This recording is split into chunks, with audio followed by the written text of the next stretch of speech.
Everyone, আবার একটা ভিডিওর সাথে চলে আসলাম। আর সকাল সকাল উঠে দেখতে পেতে স্নান করে নিয়েছি, মাথা ঘষে নিয়েছি, পুজো দেওয়া হয়ে গেছে। তো চলো আজকে গপুকে কি খেতে দিয়েছি আর আজকে দিনটা কেমন করে কাটাই, তো সবটাই তোমাদের সাথে শেয়ার করবো। তোমরা কন্টিনিউ স্কিপ না করে ভিডিওটা দেখতে থাকো, সঙ্গে থেকে আমি গপুকে খেতে দিয়ে দিয়েছি। মানে গপুর আজকে ভোগে ছিল জিলাপি আর ড্রাই ফ্রুট, যেহেতু অমাবস্যা লেগে গেছে, কোনো চিনি অন্নভোগ দিতে পারবো না। আর এই যে আমাদের গপু,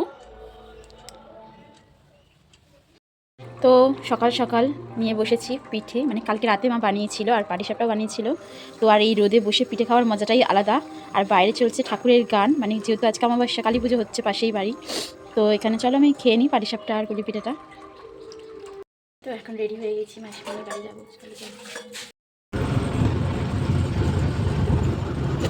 মাসিমণির বাড়িতে চলে এসেছি আর এই যে আমার মাসি রান্না করছে। কি এটা? পালং শাক মাছের মাথা দিয়ে? না না, নিরামিষ। চিংড়ি মাছ দেবো না, চিংড়ি মাছ দেবে না। আর এই যে মা স্পেশাল মায়ের শরীর খারাপ অবস্থা বানিয়েছে, বানাতেই হবে, দিদির বাড়ি আসছি বলে কথা। প্রতি বছর করে। আর এই যে গপুর এখানে চকলেটগুলো রাখলাম, মাসিমণি বিকালে দিয়ে দেবে। এই যে গপু বসে আছে। হ্যাঁ, এখানে মাসিমণি আমার জন্য ডিমের পোচ বানিয়েছে, এখন এটাকে আমি খাবো। বন্ধুরা, তো অফিস থেকে ফোন এসেছিলো, তাই চলে এসেছি মাসিমণিদের ছাদে। আর ছাদে দেখা এক ফোঁটাও রোদ নেই, শীতের রোদটাই বেশি ভালো লাগে। তো আশেপাশে চারিদিকটা বেশ ভালো লাগছে দেখতে, তাই ভাবি তোমাদের সাথে শেয়ার করি। এই যে মাসিমণিদের বাড়ির চারিপাশটা। এখানে দেখো মাসিমণি আমাকে পুরো ভরে খেতে দিয়েছে, মনে হচ্ছে আমার আইবুড়ো ভাত হচ্ছে।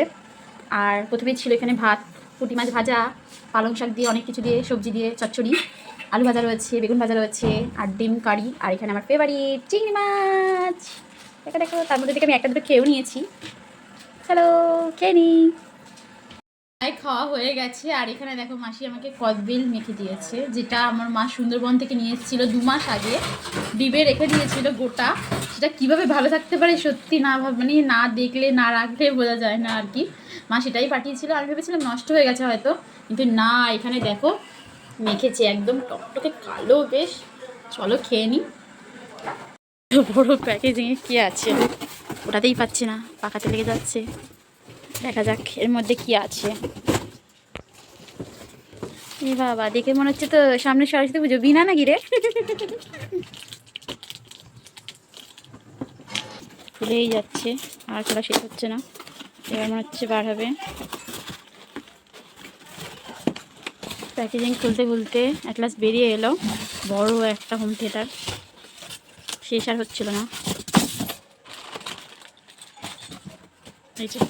মনি বাড়িতে এইটুকুনি সময়ই থাকলাম, বাড়ি যেতে হবে, মায়ের শরীর খারাপ। আর ভাই আমাকে দেখো বাইকে করে স্টেশনে ছেড়ে দিচ্ছিল। তো আজকের ভিডিও এখানেই, চলো টাটা।